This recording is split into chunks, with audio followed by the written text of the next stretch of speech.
Se você esteve conosco na semana passada, você viu essa imagem aí pela primeira vez. Nós estamos começando, não é uma série, nós vamos começar uma jornada. Uma jornada que nós estamos chamando aqui de Luzes na Cidade, que são os discípulos de Jesus. E é uma jornada que nós estamos seguindo em parceria, em companhia da nossa amada irmã do Gama, parceria com a igreja do pastor Biza, que estamos aí numa jornada conjunta. A igreja do aeroporto também, mas não na série de mensagens. Nós estamos, digamos assim, com um foco em saturar os nossos bairros, os nossos, que a gente chama de oikos, que é as nossas redes de relacionamento, de muitas e muitas oportunidades de ouvir e viver o Evangelho, né? É isso que a gente quer fazer. Então, dentro daquela série, Luzes na Cidade, de onde surge esse nome, né? Está baseado nesse versículo que a gente viu, foi o nosso versículo base na semana passada. Vocês são luz no mundo. E Jesus ali, ele está falando, está dando para aqueles discípulos que ele tinha acabado de eleger, os 12, entre todos aqueles que o seguiam, e ele estava querendo dar uma identidade para aqueles discípulos, alguma coisa que fosse marcante para eles, assim como a gente gosta de fazer com uma criança, e é isso que Jesus sempre busca fazer comigo e com você. E então ele chamou aqueles discípulos de luz do mundo. Primeiro ele fala que ele era a luz, e ele fala que enquanto ele estivesse ali, ele era a luz, mas que tinha data marcada, e que na sequência dele, ele passou o bastão para todos os seus discípulos. Se nós somos discípulos de Jesus, nós somos essa luz, a luz do mundo. E é bacana quando você vê assim, é isso que Jesus fala lá: não se pode esconder a cidade construída sobre um monte, e também ninguém acende uma candeia, uma vela, uma lâmpada, uma luz, e a coloca debaixo de uma vasilha, ou seja, escondido ou embaixo da mesa. Pelo contrário, coloca no lugar apropriado. Assim ilumina todos que estão na casa. É como se Jesus estivesse falando, depois que a luz de Jesus incendeia o nosso coração, transforma a nossa vida, não dá mais para a gente se esconder. Essa é a lógica aqui. Não dá mais para a gente se esconder. E aonde a gente estiver, a gente vai irradiar essa luz. Amém? Esse é o convite do Evangelho. Esse é o convite da fé. Talvez você esteja aqui hoje de manhã, talvez você esteja pela primeira vez dentro de uma igreja e você ainda não entendeu e não sentiu isso. Mas Jesus te chama, e quem sabe hoje seja o dia que Ele queira te chamar para se tornar também uma luz na cidade, uma luz na nossa família, uma luz que possa transformar as nossas vidas primeiramente, porque essa luz transforma primeiro a própria pessoa, mas transformar através dessa luz que vai emanar de você e de mim. Esse é o convite, amém? Então, dentro desse conceito, a gente vai trabalhar, e aí sim, em pequenas minisséries, vamos falar assim, e a primeira está começando hoje, porque o discípulo de Jesus, quem tem isso, pelo menos tem 5 coisas que a gente entende que são pilares, que devem estar sempre na vida de uma luz que ilumina a cidade, né? De um discípulo de Jesus. A primeira delas é desenvolve uma intimidade com Deus. A segunda, demonstra o fruto do Espírito, amor, paz, benignidade, bondade, essas coisas que não adianta a gente querer correr atrás. É uma coisa que a gente vai se parecendo mais com Jesus e vai aparecendo através da nossa luz, da nossa vida, da nossa experiência.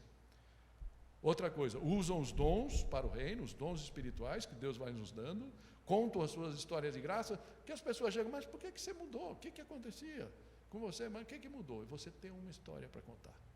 É que Deus fez isso comigo, amém?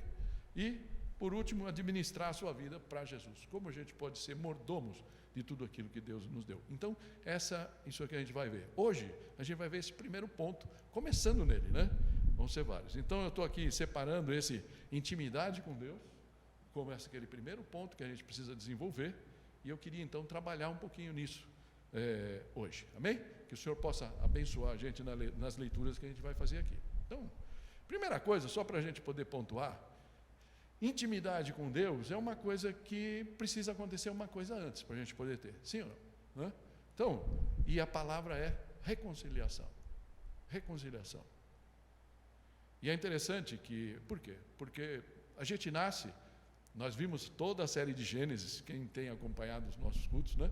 Desde Gênesis 1 até Gênesis 11, a gente vem trabalhando nisso. Qual é o problema do homem? É o pecado que nos separou. Nos separou de Deus. Colocou na nossa mente algumas muralhas, e a gente vai falar delas um pouquinho ao longo dessa série, né? Mas, então, a primeira coisa que a gente precisa é como se Deus falasse, reconcilie-se comigo, para que você possa ter essa intimidade comigo. Interessante quando a gente pega o que Jesus fez no comecinho, Marcos 1, os versículos 14 e 15, diz assim: depois que João foi preso, Jesus foi para a Galiléia, proclamando as boas novas do reino. E qual era a mensagem de Jesus? O tempo é chegado, dizia ele. O reino de Deus está próximo. Arrependam-se e creiam nas boas novas. Amém? Muitas vezes a gente olha para isso e não entende, né? Fala, pô, Jesus era o reino? Sim, ele era o reino. Era parte do reino. Ele veio trazer o reino veio junto com ele? Não, ele veio disponibilizar o reino para nós, né? O tempo é chegado, o tempo que Deus determinou. Todo o livro de Gênesis, todo o Velho Testamento você vai ver, até que chegou aquele momento onde Jesus veio, que a gente comemora no Natal, não é? E depois o que ele cumpriu aqui. Então é isso que Jesus falava. Esse tempo determinado por Deus havia sido completado, a plenitude do tempo. E aí o reino está próximo. Você vai ver outras coisas, você vai ver o reino está entre nós. É isso que Jesus falava. Algumas versões em inglês falam at hand, né? Está na mão. O reino de Deus está na mão, aberto, disponível.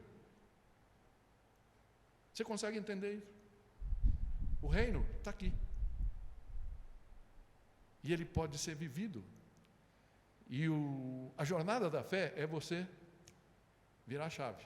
Tem a cultura woke, né? O jovem deve ter escutado isso aí por aí, né? Então, no mundo, os jovens que despertaram para as coisas contra o sistema.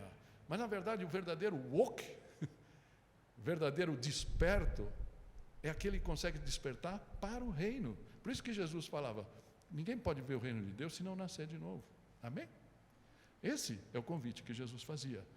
E aí, para que isso acontecesse, ele falava, arrependam-se. É uma palavra que está fora de moda. Mas esse é o convite do Evangelho. Mudem. O que é arrepender-se? É mudar o seu interior, mudar o seu modo de pensar. Arrepender-se dos seus pecados, aquelas coisas que Deus começa, o Espírito começa a falar para a gente sabe que a gente errou. Está na cara. Puxa, eu fiz aquilo lá. Briguei com a minha mãe, briguei com meu pai, saí de casa, me meti em coisas que não devia. Não precisamos listar. Cada um sabe a sua história. E o convite de Jesus é, o reino de Deus está aqui. Ó. Você pode apalpar, você pode sentir, você pode entrar, você é convidado. Basta arrepender-se e crer que o reino está aqui, que Jesus veio abrir o reino para nós. Ele é o Filho de Deus, que morreu naquela cruz e pagou o preço, não só pelos nossos pecados, sim, graças a Deus por isso, mas quando ele ressuscitou, ele recebeu o selo. E para todo aquele que nele crê, não pereça, mas possa acessar, ter a vida eterna e ser luz onde estiver.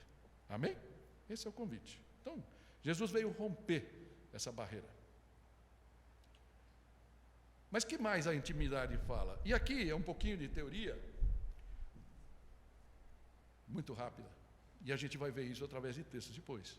Fala que intimidade com Deus, uma vez que eu estou reconciliado com Deus, Deus quer comunhão. É uma intimidade com Deus, é uma jornada profunda de transformação, onde descobrimos, não é assim quando você conhece uma pessoa nova? Não sei porquê, Luan, eu olho sempre para você. Antes, quando você está lá atrás, fica mais difícil, porque eu estou ficando ceguinho. Agora você está aqui com a Isa, né? Fica mais fácil. Sei lá, você conheceu o Davi, sei lá, 1 ano atrás? Não sei quanto tempo vocês se conhecem. Vocês né? Se conhecem? Acho que ele estudou com a Isa, né? Isso. E aí vocês se conheceram. Primeira vez, quem é esse moleque? Não sei. E aí você vai conhecendo um ao outro e vai ficando legal, né?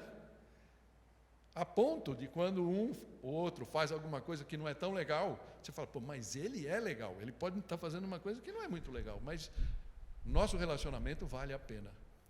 Isso é comunhão, é isso que Deus espera de nós. Outra coisa que Ele espera é conhecimento. Jesus fala, né? Venha, né? Quem quiser, compartilhe o fardo comigo. Compartilhe o jugo comigo. Pega o seu fardo, pega a sua cruz e venha. Aprendam de mim, que sou humilde de coração e puro de coração. Amém? Conhecimento. Descobrir o que ele pensa e qual é o seu caráter. Mas também é uma jornada de compromisso. Não dá para levar tudo no... Uhul! Bacana a vibe, mas tem momento de pôr a mão no arado, não é? Então, compromisso. Entender, obedecer o que Deus fala, o que Jesus disse, mas e as preferências, é estranho falar isso aqui, né? As preferências de Deus, porque nem sempre, se você vai procurar na Bíblia, eu devo fumar ou não? Uma irmã perguntou para mim, posso assistir novela ou não outro dia? E aí, o que eu vou dizer? Olha, não, eu não posso dizer para você, não assiste novela.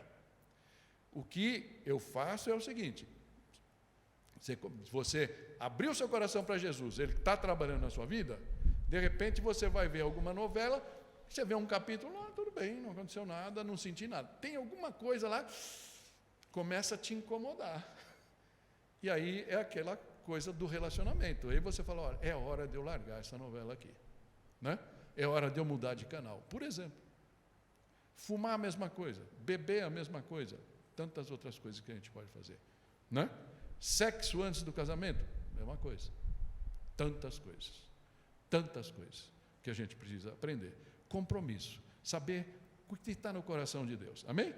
E eu estou demorando muito tempo. Mas é uma disposição consciente e intencional de ter um bom relacionamento com Deus. Se eu amo a Deus, se Ele me alcançou, eu quero agir em consequência. Não é assim? Você começa a namorar, você quer fazer coisas, né? Estou vendo um casal jovem aqui na minha frente, né? Você não era gostoso quando namorava, fazer coisas que sabia que a namorada ia se deleitar com aquilo, aquela pequena coisa, né? E é assim que espero que seja com Deus. Dentro desse princípio, eu gosto muito dessa frase aqui do Dallas Willard, que vocês já me viram falar dele várias vezes. Ele fala assim, quando eu oro, estou conversando com Deus sobre as coisas que Ele e eu estamos fazendo juntos. Isso é muito legal, certo? Porque você já tem o privilégio de orar dessa forma? Ou você ainda está no esquema escola, cinema, clube e televisão, né? Ai, Senhor, eu quero, pega a tua lista de querência. Ai, Senhor, eu preciso, eu não sei o quê, eu. Não tem espaço para o nós ainda na sua oração com Deus? É isso um pouco que eu queria conversar com vocês. Essa é a oração. Ou seja, esse é o caminho que Deus espera que a gente faça. Algumas pessoas falam, tem uma pessoa na minha vida que o Senhor colocou no meu coração de alcançar. Senhor, o que nós vamos fazer para alcançar essa pessoa? Amém? Essa é a coisa. E eu queria então, para a gente seguir aqui, trazer 3 situações, condições onde a gente pode estar com relação à busca dessa intimidade. Amém? E a primeira delas, então, é aos que vivem a identidade, os que buscam e aqueles que não buscam tanto, vamos falar assim, ok? Ou negligenciam a intimidade. E a primeira delas é aos que vivem essa intimidade. E eu queria trazer um texto que ele é até muito... Salmo 91. De vez em quando tem umas casas que você entra, tem uma Bíblia aberta. Já entrou em alguma casa que tem aquele coisa lá em cima do móvel, lá, da prateleira, coisa, e tem a Bíblia aberta lá? Normalmente é nesse salmo. Normalmente é nesse salmo. Salmo 91, né? E não tem, é como se fosse uma mandinga gospel, né? Certo? Abrir a Bíblia naquele salmo lá, tem poder naquele salmo. Não é assim, né? A gente sabe que não é. Mas eu queria trazer umas coisas, porque eu não vou entrar, a gente não vai aqui fazer a exegese do salmo, mas ele tem algumas coisas preciosas que eu queria rapidamente aqui compartilhar. Ele começa dizendo assim: aquele que habita no abrigo do Altíssimo e descansa à sombra do Todo-Poderoso, pode dizer ao Senhor: Tu és o meu refúgio e a minha fortaleza, o meu Deus em quem confio. Ele o livrará do laço do caçador e do veneno mortal. Ele o cobrirá com as suas penas e sob as suas asas, como uma galinha faz com seus pintinhos, você encontrará refúgio. A fidelidade dele será o seu escudo protetor. Amém? Não vou seguir. Depois a gente vê mais alguns. Mas eu queria voltar, só para você ter uma ideia do que fala o Salmo, se você nunca conheceu esse Salmo. E eu queria chamar a atenção justamente para isso. Voltando para o versículo 1 do Salmo, que fala assim: aquele que habita no abrigo. Aquele que habita. Aquele que vive a intimidade com Deus. Amém? É isso que fala esse Salmo. Tudo o resto é consequência. A gente tem amigos queridos que resistem a escutar Deus, a buscar Deus. Vivem em psicólogos, vivem com medo, tomam decisões que depois você vai vendo a vida assim, fazendo, você fala, meu Deus, me ajuda a ajudar essa pessoa. E parece que vão derivando do caminho, do projeto de Deus para a vida deles. Será que é isso que a gente quer? Ou a gente pode ver que há um outro caminho, há uma outra possibilidade, que nós temos um Deus, um Pai Celestial que nos ama e preparou cada um de nós para um propósito lindo, maravilhoso, pelo qual a gente pode viver e lutar. Amém? Mas ele fala aqui que quem habita ali e descansa, né, não são aqueles que visitam de vez em quando, que visitam domingo de manhã e ficam olhando para ver, vai demorar, certo? Ou dá uma ligadinha só, ou só quando a chapa esquenta aparece, fala com Deus, ai Deus, pelo amor de Deus, né? Mas é aquele que está em Cristo, amém? Está em Cristo, vive e permanece, uma permanência estável, dias bons, dias ruins, mas está ali, persevera no Senhor, amém? E aí, fala também aqui de abrigo, num abrigo do Altíssimo. Todos nós queremos e precisamos de um lugar seguro, na nossa casa, um lar, aquele que a gente fecha a porta e sabe que ali de nada de mal vai acontecer. A gente precisa de um colo, onde estejamos em paz e segurança. Talvez essa não seja a sua condição hoje, talvez você esteja longe do teu lar, talvez você não tenha sentido esse lugar seguro, onde você possa fechar a porta e falar, aqui eu estou a salvo. Mas eu quero te dizer, nessa manhã, que existe um Deus que te ama, que existe um lar para você. É um lar que talvez você não possa enxergar, mas saiba que esse Deus te ama e quer te resgatar e quer te proteger, se você confiar nele e fizer dele o seu Deus, o teu Senhor e Salvador. Amém? Essa é a proposta. Mas eu quero seguir aqui um pouquinho, falando dessa comunhão. E aí eu queria mostrar para vocês uma foto aqui, que eu tive que pedir permissão para mostrar.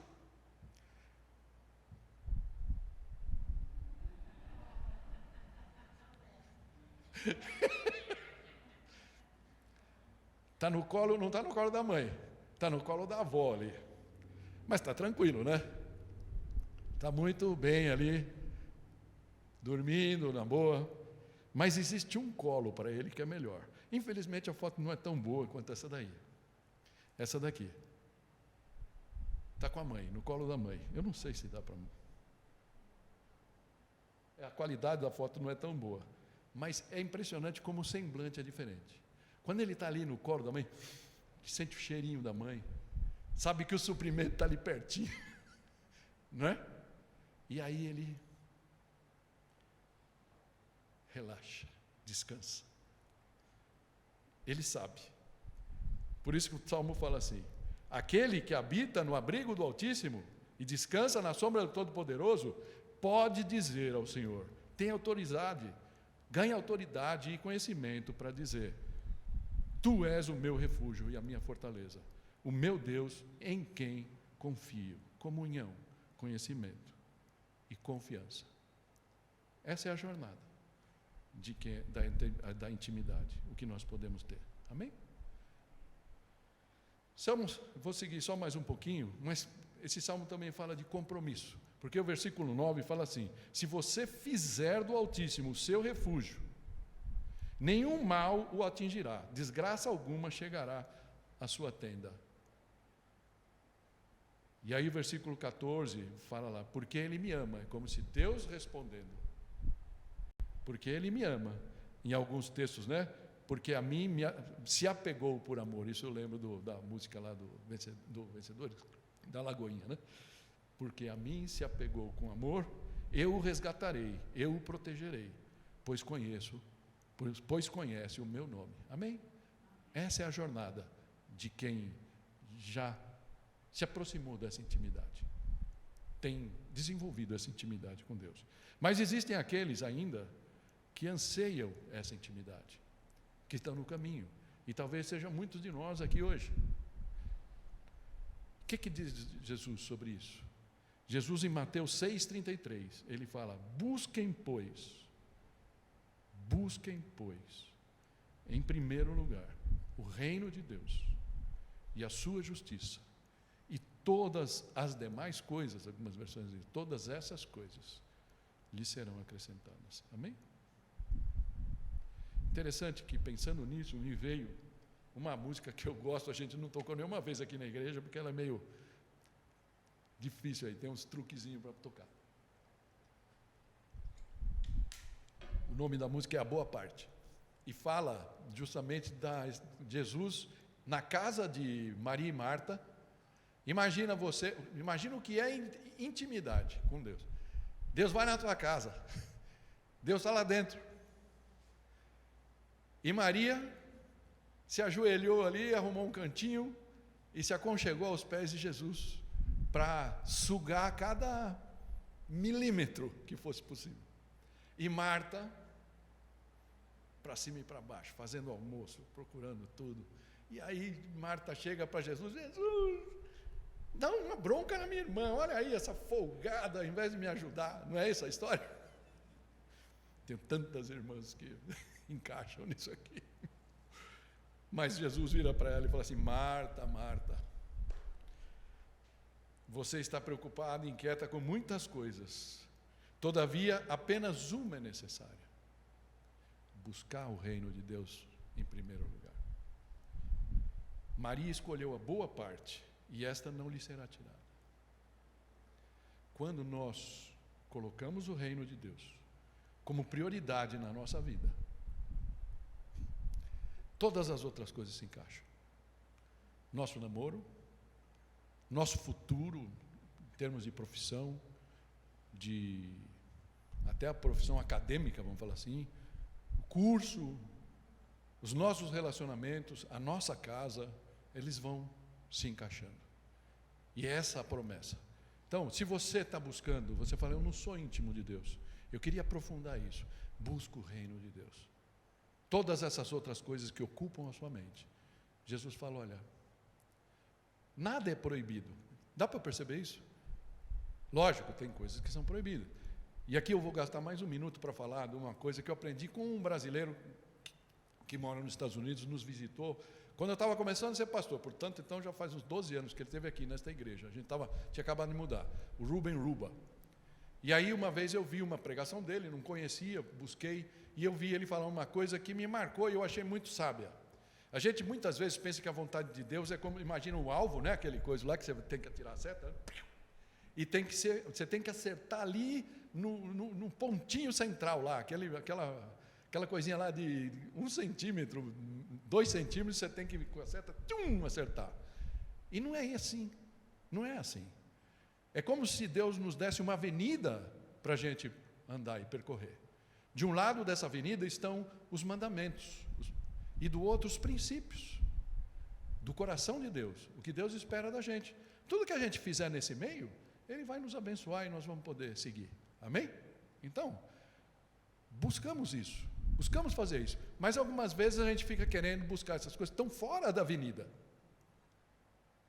Um exemplo bem rápido aqui: você está num emprego, você ganha R$1.000, e aí aparece uma oportunidade de você ganhar 1.500, alguém te oferece, um outro 2.000, e aí alguém te oferece 5.000 Só que é sem nota, ou seja, não te registra e não vai ter nenhum papel, ou seja, vai chegar lá, você... Já trabalhei numa empresa que tentou me contratar assim. Aí o que você faz? Qual é a vontade de Deus? Entre os que ganham, você ficar no teu de 1.000, você ir para de 1.500, na de 2.000, está dentro da avenida. É o plano de Deus. Deus vai fazer que você seja luz lá, onde você for. Amém. Você ter essa proposta. Mas essa de 5.000, fora da avenida, se você for, vai dar ruim. Aí você vai procurar na Bíblia, tem aqui que eu não posso trabalhar sem ser registrado. Isso é uma forma velha de falar, né? Sem documento, eu não posso trabalhar sem documento. Não está na Bíblia.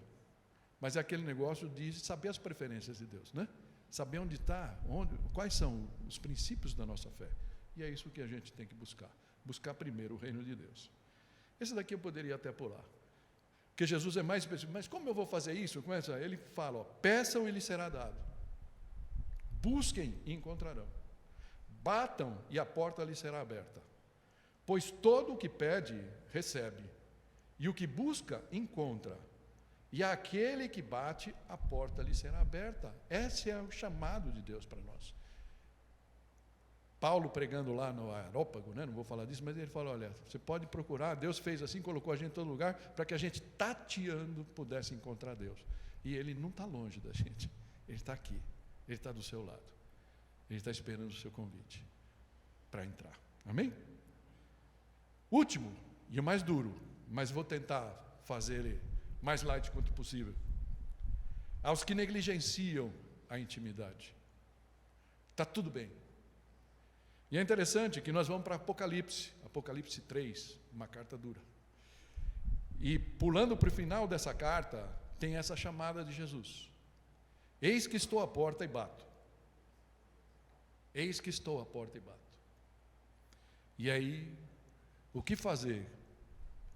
Mas tem uma coisa que chama atenção nessa chamada de Jesus. Jesus está do lado de fora. Será que Jesus está do lado de fora da sua vida?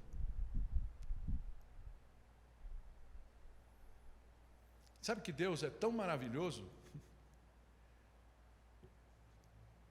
que Ele deixa o nosso espaço. Ele sabe o que é melhor para nós, Ele sabe o que a gente deveria fazer, Ele põe as condições para que a gente faça, mas Ele não invade o nosso espaço. Acho que a gente pode ver um exemplo bem claro em Gênesis 3, a gente passou não faz tanto tempo, quando Adão e Eva pecam e tolamente se escondem atrás de uma árvore quando escutaram os passos de Deus. Será que Deus não sabia onde ele estava? Ou será que Deus só falou? Que nem quando, já brincou de esconde-esconde com criança? Provavelmente sim, né? O Luan faz isso com os pequenininhos aqui de vez em quando. E aí, o que você faz? Meu Deus! Aí você vê assim, atrás ali, né? Você vê o pezinho, então, o traseiro assim, fora das cadeiras assim. Eu não consigo achar, meu Deus, onde é que está? Não é assim que a gente faz? Por amor, por amor. Deus faz assim com a gente. Fez assim até com Adão e Eva. Onde vocês estão? Adão, onde estás? E aí depois ele foi tratando. E creio que ele tratou com Adão também. Amém? Mas é interessante a gente entender o contexto desse apelo que Jesus faz para aqueles que estão deixando a fé correr num piloto automático. A gente sabe que a gente chega a Deus, a Jesus, milagrosamente, pela graça. Mas depois é muito comum que a gente ligue o piloto automático e a gente vá vivendo os dias sem aprofundar o nosso relacionamento. E eu acho que é a isso que Jesus até se indignou, porque essa carta é uma carta dura. Amém? Então, vamos ver o contexto aqui. Se a gente pode se encaixar nessa condição. Versículo 15 de Apocalipse 3 fala assim: conheço as suas obras. Conheço as suas obras. Jesus dá aqui o diagnóstico. Ele conhece. Não adianta se esconder atrás da árvore. Não adianta se fingir de morto. Ele te conhece. E ele sabe o que você faz. Cada um. Para bem ou para mal, ele sabe. E ele fala, sei que você é frio, não é frio nem quente. Melhor seria que você fosse frio ou quente. Interessante. Parece que ele tem uma certa tolerância para aqueles que ainda estão muito distantes dele. Como o filho mais novo, o filho pródigo, né? Dos 2 filhos perdidos, a parábola dos 2 filhos perdidos. O filho mais novo, que quer sair, fala, estou cheio disso aqui, vou andar por aí, vou dar uma volta. Parece que Deus fala, olha, eu ainda vou tratar dele. Deixa ele quebrar a cara. Deixa ele se esfolar. Um dia ele vai sentir falta e ele vai voltar. Amém? Mas para o morno, aquele que está dentro, senta dentro. E aí, versículo 16 fala, assim porque você é morno, nem frio nem quente, estou a ponto de vomitar da sua boca. Eu não vou entrar aqui no detalhe da cidade de Tiatira, que tinha águas térmicas em Colossos, na outra, e Tiatira pegava ali metade da coisa, e a água era meio horrível mesmo de tomar. Esse é mais ou menos o contexto que Jesus usa. Mas a gente tem que pensar na nossa realidade. Você é crente? Mas não fanático. Você vai na igreja? Não, eu tenho a minha religião. Não, eu estou com Deus. Não, eu estou com Deus. Tem vários que a gente liga, faz tempo que não vem. Não, pastor, está tudo bem. Tudo bem.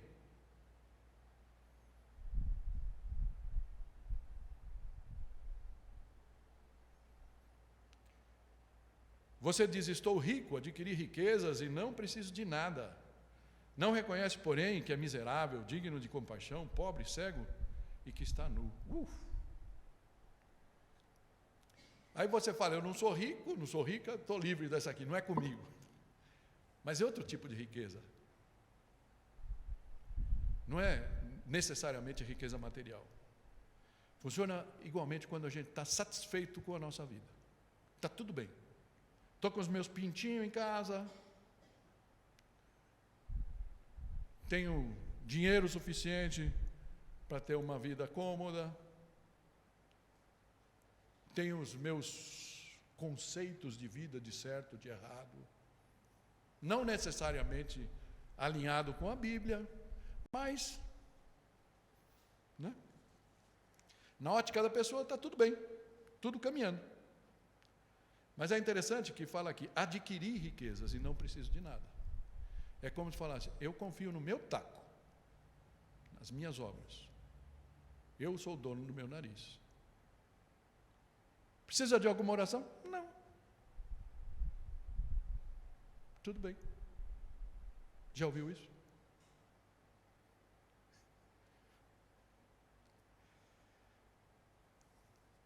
A gente está fazendo uma caminhada aí nesse livro, A Corrida Diária pela Santidade, alguns de nós, do Jerry Bridges, e ele fala assim, quase vemos nossa salvação como um ingresso para o céu, ou seja, já comprei meu ticket, já fui batizado, e não como uma forma nova e melhor de vida. É que a gente cantou nessa música, né? Provei da tua água, eu não quero mais outra coisa. Não tem mais satisfação em outro lugar. Mas de repente, as séries, o trabalho, o dinheirinho, a balada, os amigos, os filhos, os pais, uma vida tranquila, vão tomando espaço que seria de Deus, né? A gente precisa pensar nisso. E uma outra frase também do Dallas Willard, ele fala assim, a maioria dos problemas nas igrejas contemporâneas pode ser explicada pelo fato de que os membros nunca decidiram seguir a Cristo. Uau! E aí, faço a meia-culpa. Já pastor dessa igreja há 12 anos. Se eu mostrei para você, em algum momento, que era só levantar sua mão um dia e estava tudo feito, me perdoa. Eu posso ter te induzido a erro. A jornada é muito mais profunda. Amém? E por isso a intimidade com Deus é tão importante, porque Ele vai nos mostrando ao longo do tempo as coisas que a gente ainda precisa fazer.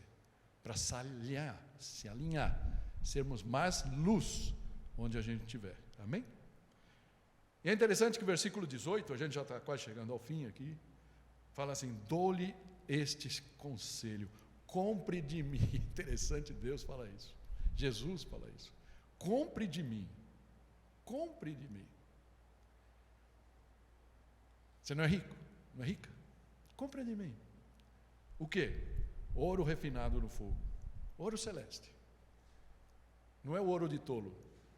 Troquei de carro, troquei de casa, troquei de roupa, troquei de mulher, troquei de vestido, troquei de peruca, troquei de dente agora, né? Troquei de dente, troquei de cara. A gente vai trocando, né? Mas Deus fala assim, ó, formosura está no teu coração. Ouro refinado, ouro celeste. E você se tornará rico para Deus. Compre roupas brancas e vista-se para cobrir a sua vergonha.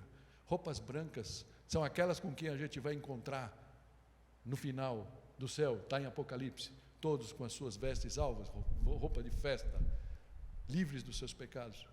Arrependam-se. Lembra-se, o Espírito está te falando alguma coisa. Fala, eu ainda preciso me livrar disso. Arrependa-se. Deus, me perdoa. Me perdoa. E vista-se para cobrir a sua vergonha. E compre colírio para ungir os seus olhos. Interessante. Lá parece que tinha uma indústria naquela cidade. Mas Deus está falando isso por quê? Para a gente poder discernir espiritualmente a distância que nos impusemos dos tesouros que Deus reservou para nós. De repente a gente está muito tranquilo, confortável, comendo das migalhas que caem da mesa. Ah, tem uma igreja legal, eu vou, quando dá, no domingo eu vou, né? Quando eu não tenho uma coisa mais importante, e vou levando. Quando Deus quer transformar a sua vida.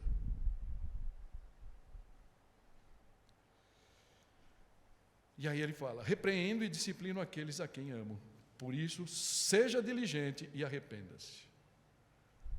E aí vem o apelo com o qual ele começou. Eis que estou à porta e bato. Se alguém ouvir a minha voz e abrir a porta, entrarei e cearei com ele. Será que Deus está fora? Jesus está fora da sua vida? Ah, eu sou batizado. Não estou falando disso. Essa carta foi escrita para crentes. Não foi escrita para não crentes. Dentro da igreja existia uma tamanha mornidão, piloto automático, farisaísmo, né? Ou seja, correndo as obras. Eu estou bonitinho, brinquei da semana passada com meu terno cinza claro de risca de giz, com uma Bíblia aqui, né? Tira a foto. Estou crente, não sou crente. Estou crente, né? E está tudo bem. Só que quando Jesus voltar, quando ele olhar lá, ele tiver que a gente na frente dele, será que ele vai falar: vem, querido, vem, filho amado, porque, né? Você passou no teste. Ou ele vai olhar para ele: quem é você mesmo? Que a gente possa estar do outro lado. Eu queria terminar com 3 colocações que o pastor Biza colocou, e eu achei interessante quando ele fala: o que precisamos saber sobre intimidade com Deus? Primeira delas, Deus não precisa, mas deseja ter intimidade conosco. Amém? Ele não precisa. Eles são uma comunidade. Deus Pai, Deus Filho e Deus Espírito Santo. E essa eterna comunhão deles, profunda, perfeita, é a comunhão que eles um dia falaram: a gente quer compartilhar isso com mais alguém. E eles criaram o homem. Então esse é o convite, para que a gente possa compartilhar dessa comunhão. Amém? Ele está esperando. O segundo é, Deus toma a iniciativa, mas requer ação de nossa parte. O próprio Jerry Bridges, naquele livrinho que eu mencionei lá, ele fala do agricultor, e eu achei bem legal, porque o agricultor, o que acontece? O agricultor, ele tem uma área lá, vou plantar, não sei, feijão. Ele tem que arar a terra, tem que preparar a terra, pregar as sementes, orar primeiro se tem erva daninha, tratar, arrancar todas as ervas daninhas, colocar a semente, fazer, irrigar, e aí ele senta e espera. Tem uma parte que é dele, tem uma parte que é de Deus. A chuva vem de Deus, certo? O tempo, a natureza. Parece que na nossa realidade de fé é mais ou menos assim, como um agricultor. Tem partes que Deus vai fazer e a gente não pode fazer. O agricultor não pode fazer chover. Até que hoje tem umas coisas meio malucas aí. Dubai foi inundado outro dia, não sei se vocês viram. Parece que os caras que quiseram brincar de Deus, borrifar as nuvens, parece que borrifaram um pouco demais e inundou toda a cidade. Foi um caos, não é? Mas, tirando essas loucuras que o homem gosta de fazer, tem coisas que o agricultor faz, prepara a terra, põe o melhor adubo, todas essas coisas são humanas e tem que fazer. Mas depois ele tem que sentar e ver florescer. Esse é o convite da intimidade com Deus. Ele nos chama para fazer a nossa parte, para que Ele possa fazer chover no nosso coração e na nossa experiência de fé. E o último aqui: Deus não invade nossa vida, mas se oferece a nós. Eu queria que você fechasse os teus olhos para a gente orar nesse momento.